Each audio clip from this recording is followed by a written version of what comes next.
Today on Locked On Red Wings, we're going to recap the 4-3 Detroit Red Wings overtime win over the Carolina Hurricanes thanks to Lucas Raymond's overtime winner.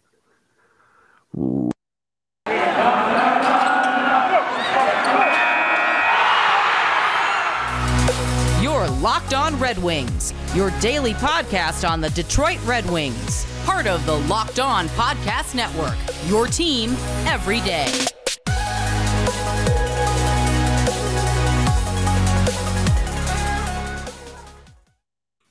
Scotty, you are ridiculous. Why am I not even allowed to do a cold open without your shenanigans? You're definitely normalizing. You love my shenanigans. You love my shenanigans. It brings troublemaker was I can't even count. I had a lot of teachers define me as that to my parents growing up. Yes. It's a bit of a troublemaker. Yeah. Yep, just like that. Yep. Welcome back to the Locked On Red Wings podcast. We are your hosts, Brian Fisher and Scotty Bentley. Thanks for making us your first listen every single day. We are free and available on all platforms. Scotty's also host over at Locked On Tigers. Been rough. Yeah, maybe will they? Will they? Will they? Won't they? Will they? Won't they? Yeah, it's been a stressful time over at Locked On Tigers. For those who listen to both, it's been a stressful time. Well, at least the Detroit Red Wings could provide you with a little bit of relief. They did. They made my night better. I was in not a very good mood for a majority of the day and afternoon. Then the Wings came on and provided me with a little boost to my evening. It was good. Put you in at least just an okay mood. Yeah. So the Red Wings won over the Carolina Hurricanes 4-3 at Little Caesars Arena. They outshot the Carolina Hurricanes 41-30, like heavily outshot the Carolina Hurricanes at the end of OT. It was a close one all the way throughout, though. It was really, it's kind of the Detroit Red Wings. This was a very stereotypical Detroit Red Wings game where the offense outperformed the defense just enough to get the victory. Nedeljkovic had I guess let's start with Nedeljkovic. He got the start in net after we were debating back and forth on who would get the start yesterday. And he got the start in net, and it was a nice bounce-back performance by him after letting in too many goals against the Toronto Maple Leafs on Saturday. 3 goals against on, 31, 32 shots on net. 30, exactly, actually. So, save percentage of exactly 900. A nice bounce-back performance by Nedeljkovic, especially with all 3 of their goals in this game came in high-danger scoring areas. Yeah, no, for sure. And I really liked last episode, by the way, that you were able to pull up kind of the shot chart thing. So I'm sure we can get through that. I think that's a cool visual for people that are able to watch on YouTube. But well, there you go. The offense was significantly. The offense was good. I mean, we scored 7 last game, right? But it was a lot of weak goaltending that kind of led to that, as we talked about. This was a productive, and not only productive, but consistent offense.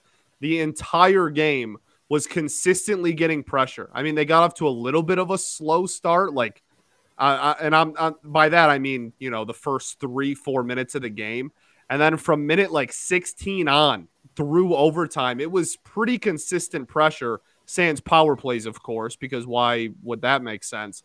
And it's proven here. The on the flip side, the defense, you talked about how much we outshot them, and when you're looking at shots on net for the Canes, the first 2 periods, it was actually pretty solid, and we were kind of holding them. I was pleasantly surprised by how effective the defense was in the first 2 periods. And then the third period rolled around, and it was right back to square one. It was right back to just complete Swiss cheese defense on that. That's where Carolina scored 2 of their goals, and they had 11. I'll pull it back up again here for those watching on YouTube. They had 11 high danger shots against, and I mean that's just you have enough shots against in that area. Eventually, you're going to score. So here are your high danger shots against. They scored on 3 of them. Plug the website again. A natural stat trick. Nedeljkovic made 8 of 8 saves at medium danger and 9 of 9 saves at low danger. So he was in this game. He was making the saves he was supposed to make, and he made the majority of the saves in high danger areas where he made. And if you scroll back up to the heat map, you can see at all situations here, at the 3 of their goals came in high danger scoring areas. So Nedeljkovic did his job tonight, and it was a nice bounce back performance from him. The thing that was the difference in this game is while the other team continues to get lots of high danger scoring chances, is the offense finally outweighed the bad defense in that the Red Wings took advantage of their opportunities in front of the net to bury them. They didn't have, like against Toronto, we talked about how they were having goals from all over the place. Look at where it's centralized in Detroit's heat map. All 4 of their goals came right in the slot in high danger scoring areas. That's where you need your offense to thrive if we're going to win. I mean, Antti Raanta had a solid game in this. He made 27 saves in this game, but he faced 15 high danger shots against. So Carolina's defense wasn't all that much better, and that's what it was. Is the usual suspects for the Red Wings came up, showed up, and scored with a little bit of extra depth help, and that's how the Red Wings win games. They're back to 500, and this is why they're a 500 team, is because they're good, just slightly outweighs the bad. Yeah, I mean, it's gotten to the point now where if the defense can even be competent for like a period and a half, we're probably gonna win. You know what I mean? Like that's and that's really exciting for the future, because I mean, if we that shows us that if we can get some more pieces defensively and get some even decent defensive core going, I mean, this is gonna be a really effective, really damn good team. But for now, it's at the point where the defense struggles so much that when on a normal defensive night, it's going to be a high-scoring game most likely, and if we can even get a period or two of decent defensive play out of this team, that we're going to be able to win. I mean, more games than not. Also, a correction, too, is Antti Raanta made 41 saves in this game. The 30 he faced were at 5-on-5 alone. All situations he faced 41 saves, only let 4 goals in. He was good tonight. He was the reason why they were in this game. It's the Detroit Red Wings top line of Dylan Larkin, Lucas Raymond, and whoever they threw up on there. At one point it was Vlad. At one point it was Bert tonight. Yep. Showed up and played. And then, Carter Rowney also scoring that goal. 2-game goal streak, Carter Rowney, baby. He knows he's nice with it. Trade deadline's coming up. He I want 2 that. firsts, nothing less. I tweeted it. Less. I want 2 firsts. I'm not even answering the phone if it's less than 2 firsts. And that's how Steve Yzerman fleeces people. He says, okay, you want this depth score? 2 firsts. You want Carter Rowney? And you're not willing to give up 2 firsts. Carter Rowney, who had an expected goals for percentage of 60 against the Toronto Maple Leafs, you want less than 2 firsts? Not happening. Get out of my face with that. But no, it was very much a Detroit Red Wings style game this season. But it was a nice bounce back game. You just had 2 tough losses against 2 very good opponents. You had another very good. The Carolina Hurricanes are first in their division, and they are stacked from top to bottom as well in goal scoring talent. They got guys such as ... The Hurricanes. They're a really, really good team. You're good. You're good. I got it up. I just wanted to make sure I read the stats correct. But Sebastian Aho's got 56 and 50. You got Andrei Svechnikov, who's got 50 and 50. You got Tuvo Teravainen, who's got 44 and 48. So they're a team that's got lots of scoring depth, who are above, at, or just below point per game. And that's why they're first in the Metropolitan Division. I think they have the second most points in hockey. Yeah. No, they are very good this season. And on top of fantastic goaltending. I mean, this game they might not have won this game if Frederik Andersen had started, but they started their backup in Antti Raanta, who did play great. But Frederik Andersen's got a .930 save percentage this year. He's very much in the conversation for the Vezina. So while the Red Wings caught a little bit of a break, I mean, it was a nice bounce back performance that their offense came up, showed up, and shelled Antti Raanta. Because regardless of who's in net, that goaltender was facing 41 saves. Yeah, exactly. And again, I think the most impressive part for me with the offense was how consistent it was. Oh yeah, no, you're 100% right. It was consistent pressure the entire game. I think the first few minutes of that game, Carolina was in the Detroit Red Wings zone like pretty consistently, but as soon as they got that first power play, and they had a pretty good power play to start the game off, and then had followed it up by a really bad one. But they had a pretty good power play to start the game. It really kind of set the tone. It was whoa.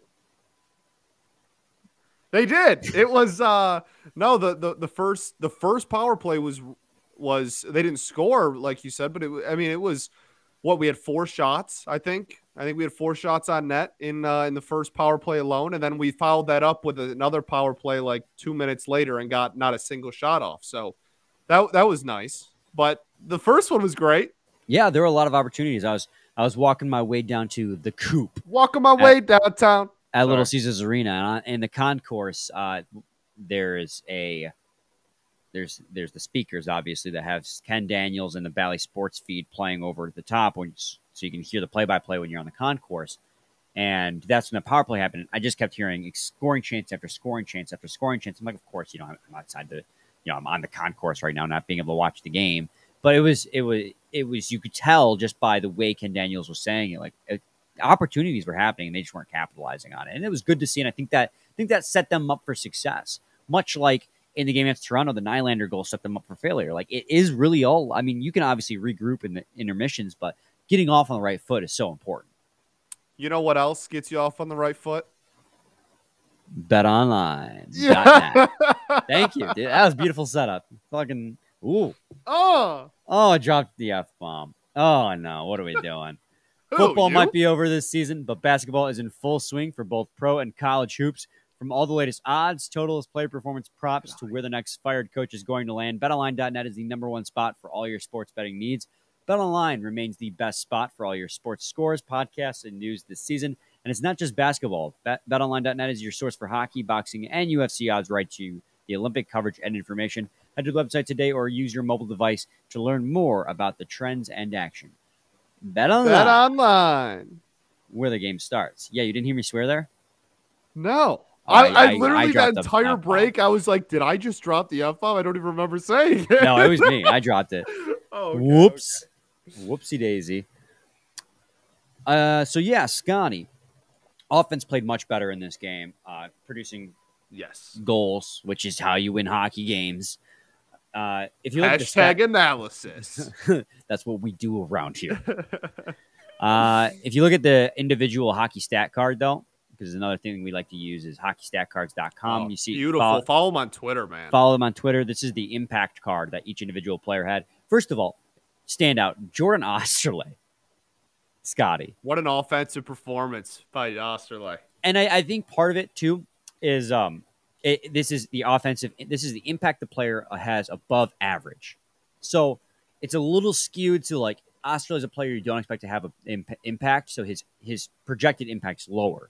So when he goes above that, he's going to be at the top for his impact. And he made it a phenomenal pass. Yeah, to that Michael pass Rasmussen holds a lot of weight, I'm sure. And you're right. And like you also pointed out, he had a couple nice shots. He had a good game overall. He had a few clappers. I don't even know if any. I don't remember if any of them were even on net, I guess. But I mean, he had a few rifles from the blue line for sure. Yeah, so he had a positive impact offensively of 1.51 and a individual impact of 0.82. Yes. The middle blue is offense, the dark blue is defense, and the light blue is individual. And as you can tell, all of the defense is in the negative, and all of the offense is even more positive than the defense is negative, which is why we won tonight. Yeah, and that's exactly my point. That's why this is the pinnacle of Detroit Red Wings in 2021-2022, is that their defense is almost always a negative impact for every, like even Moritz Seider on here had a negative defensive impact of 0.91. But when you combine his offensive impact of 0.53 and his miscellaneous individual impact of 0.83, he had a positive impact that outweighs his negative impact. And that's how it is with every single player. I can't read that fine print. Who are the two positive or three positive defenders in the game? That is Adam Ernie, Sam Gagner, and Vladislav Nemesnikov. Actually, the Adam Ernie and Sam Gagner one makes sense. The fourth line. Yeah, they played great. And Carter Rowney, again, got that goal. Streak. That's 2 games in a row that the fourth line has actually been a positive asset all the way around for this team. Like in that game against Toronto, in a game where you let up 10 goals, their expected goals for percentage was above 50 by like 10 whole points. Like the fourth line has been surprisingly good. You know who else played good? And I let me go back over the stat card to see if this backs me up. But I feel like Joe Veleno, whose negative defensive impact was outweighed his offensive impact, so he's down here on this list. But watching him play today, I definitely feel that confidence, man. He made a couple nice plays. I think he made a couple of really nice plays. At the end of the third period, he almost had a chance. Well, he sauced it over to Fabry, but yeah, him and Fabs had that breakaway thing. Yeah. And he had another chance. That breakaway thing. He had it was looked like a track meet. No, he had another chance too. Yeah. Around the same time. Yeah, no, I think offensively, not only this game, but over the last week, really, since he got called back up most recently, I think he's been a lot more confident on the offensive end. And has been, I think one of the reasons for it is he's been more, I don't want to say flashy, but like he's trying stuff. Like he's been a lot more. What's that confidence? You feel right, a lot less stale. Like he's trying some stuff. He's been a little flashier. A couple of nice passes, couple of really unique shots. Ever since getting called up, yeah, you can definitely see the confidence come back. Yeah, and it's also really nice to see a guy like Dylan Larkin, who has been so good for the Red Wings this season, go back out there and immediately, the team goes down late in the third period, 3-2, and you think, okay, well, it was nice while it lasted. And I was at that point, Scotty, my mindset had pivoted to, okay, now we talk about the fact that the team has lost 3 in a row. They are far behind Boston. You talked about it before we had started recording. The Red Wings had that week off. Boston played all those games that they had in hand, and they won all of them. They jumped not like they won all, like literally have won 5, like won all of them, won every single game they had in hand on us. Yes. So when Carolina went up 12, 14 points on us now in the standings. Yeah. And so when Carolina went up 3-2 late in the game, I was like, okay, well now Scotty, I need to start changing the narrative here, and that this may be the right move for the Red Wings. It's like they play entertaining games, but lose because you're not going to make the playoffs regardless. And I still don't think they are. I mean, like you said, Boston's so far up there. Losing games now might be beneficial for the future. You get a higher draft pick, and you get sick and tired of saying that. I'm tired of tanking. Not that this is a tanking year, but now you start thinking ahead to the draft, getting as high of a pick as possible. And that's what I was going to come in here and say if they had lost today's game. And then Dylan Larkin stole the puck off the defender, went forehand, backhand over the glove of Antti Ranta, top shelf, extends his point streak to 10 straight games. Mama keeps the peanut butter. 18 points in that 10-game stretch. Crazy. Dude, he's clutch. He is clutch factor personified. He's the captain. He's the captain of the Detroit Red Wings, baby. Yeah, like what is there else to say about Dylan Larkin at this point besides the fact that he's the captain and that's what he does? I mean, he has been and continues to be unreal this entire season. And it feels like, at the start of the season, we talked a lot about, how he's been playing so much better. And like since the start of the season, he's continued to get better. Right now, he sits at 56 points in 49 games played. He's a solid 7 points above a point per game. And his statistically speaking, he's in an incredible, I think they put a stat up during the game that he leads, he's tied for first in the league in, what was it, end-to-end rush goals or something like that with Connor McDavid.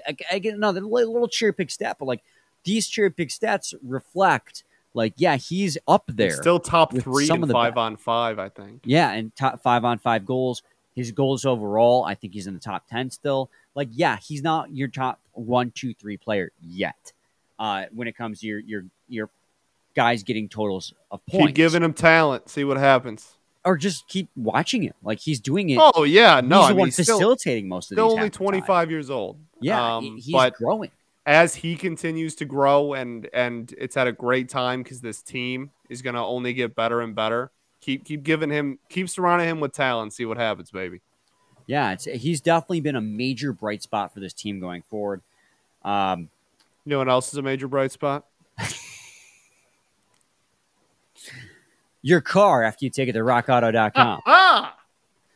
With the ever-increasing numbers of makes and models, God dang it, it's now impossible for your local chain auto parts store to stock all the parts you ever need. Why endure often pointless or seemingly intimidating questioning and wait while the person behind the counter orders the parts on their computer, choosing the only brand their warehouse happens to carry?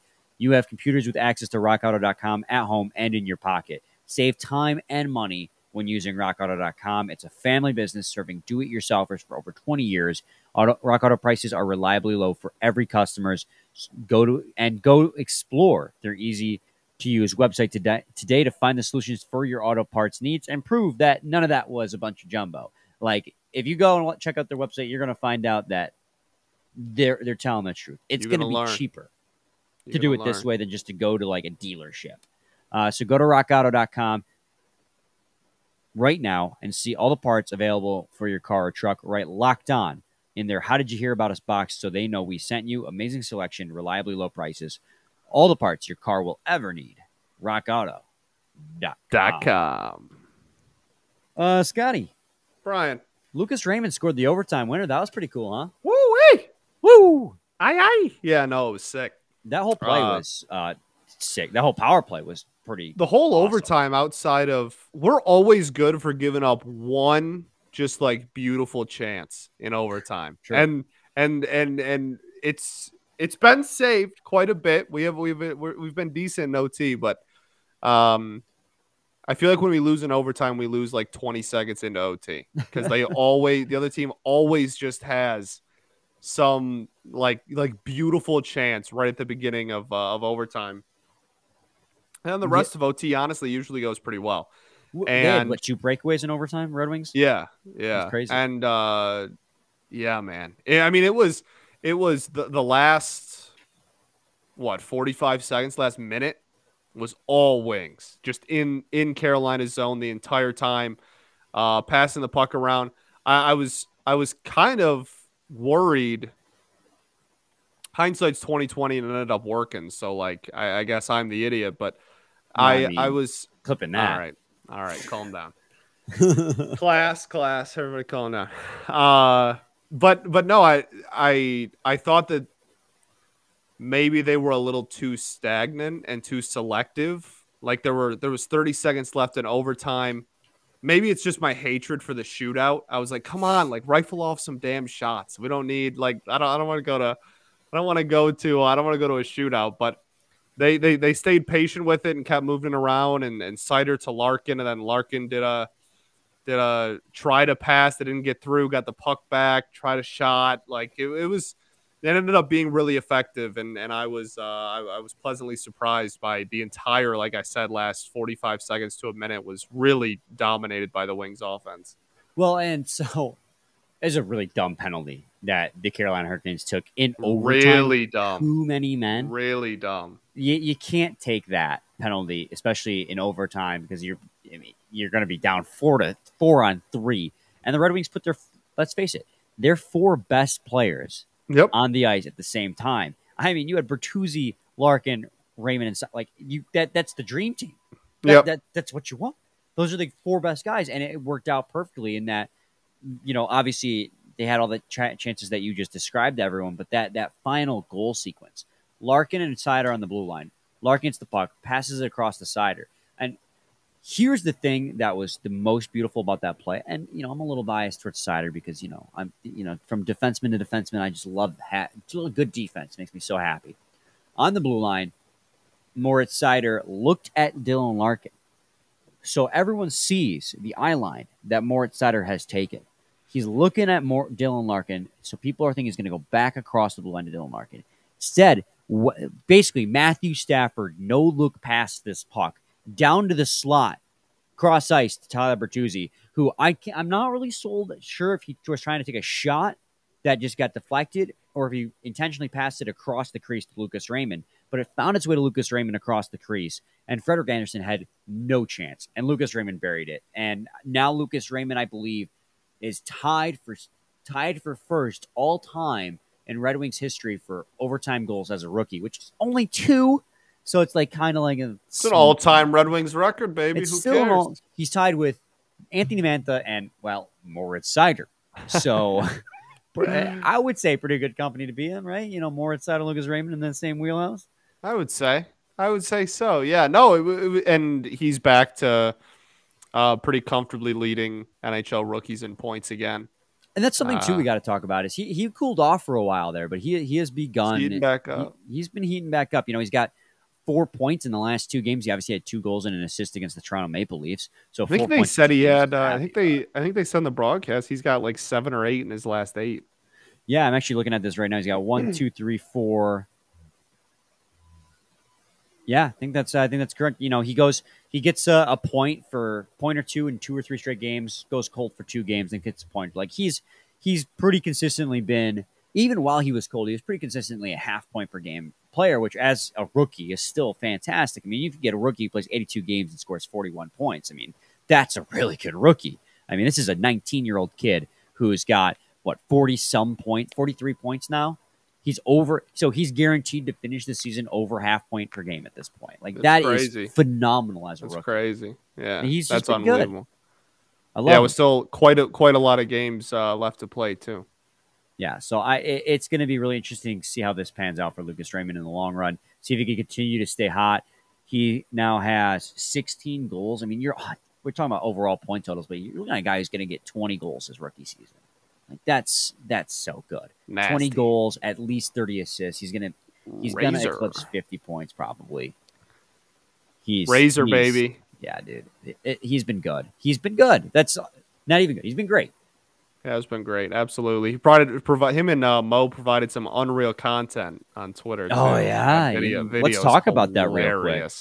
Hysterical, man. The after credit scene, though. I love my after credit scenes. Yeah. No, they're just like, you can very clearly tell that they're like very close friends. And those videos, man, we need the Mojo show as long as we can. As long as we possibly can, we need to keep that rolling. Well, when we talk about, so we always talk about the things that like this team has going forward, like the youth and the skill, personality, which I think goes hand in hand with culture. I mean, if you have a culture in the locker room of lighthearted, fun, like let's just play the game we love, I think that's just going to foster success. I mean, obviously they're taking it seriously too, but Moritz Seider has said it. He's like, I just go out there and I have fun. I go out there and play the game that I love. That's my game. If you can foster an environment in the locker room of having fun, then they're going to have fun on the ice, and having fun on the ice is going to translate to W's. And like that's not a 1-for-1 ratio, but it's important, because if your locker room's not having fun, then they're not going to be performing on the ice either. And having a guy like Lucas Raymond and a guy like Moritz Seider and a guy like Joe Veleno, who's clearly having fun too, these young guys who, you know, maybe aren't jaded by the league yet, in your locker room, bringing the joy is going to bring the joy for the rest of the team. And here they sit at 500. Here they sit at 500, man. And you know, again, we've said it a lot this season, but even when we lose a few games in a row and the defense looks how the defense looks and everything, and you're like, damn, like this kind of sucks. You just got to remember, if somebody told you before opening night that Raymond was going to be over half a point, Seider was going to be the Calder favorite, and you were going to be 500, and Larkin was going to be over a point a game, and we were going to be over 500, you would jump up and down and say, yes, please give me that this season. Like, no. This is, we need to, for perspective purposes, we got to remember that. No, you are 100% right. And you could even spin the negativity on this team as a silver lining too. You look at the defense is horrible, but they're 500 with a defense that's this bad. So you take that defensive core in the offseason and you find pieces like a Klingberg that can help solidify it. You're basically almost guaranteed an above 500 record next year and competing for a playoff spot. I mean, like you said, who at the start of the season would have said that in March this team was a 500 team? I didn't say that. It's incredible. No one did, yeah. So the fact that our biggest problem is defense, and it's bad, guys. The defense is bad. It's rough. And the depth scoring in a lot of cases it doesn't help either. They've been better lately, but a lot of times you still that three and four line, you're still struggling getting offense from. But besides that, despite that, rather, they're still a 500 hockey team in March. I mean, that speaks volumes about the direction this team is headed. Like, they shore up that a little bit, and now all of a sudden you're a playoff contender. Like, this team is on the cusp, guys. And it's so games like tonight, even when you see the good and the bad at play, games like tonight still remind you, like, here we go. Here we go. Next season's going to be a movie. Yeah. It's going to be exciting. I'm looking forward to it. Scotty, any final thoughts? Blame the owners, not the players, and we ball. 100% agree on both those things. Thanks for making Locked On Red Wings your first listen every day. Now make your second listen Locked On Fantasy Hockey. Hosts Steele Rodin and Flip Livingstone help you become the expert of your fantasy league. It's free and available wherever you get your podcasts. I'll be back with a new, maybe not. We'll see. I got to work 2 straight concerts. So there might be a day off in the future here, either Thursday or Friday's episode. So don't be surprised if there's a skipped episode at some point this week. Fair warning, because I got Journey followed by Tool, which are both going to be 14.5-hour days. But we'll be back with another episode this week. At least 2 more episodes this week. Same time, same place. It's your team every day. Every day.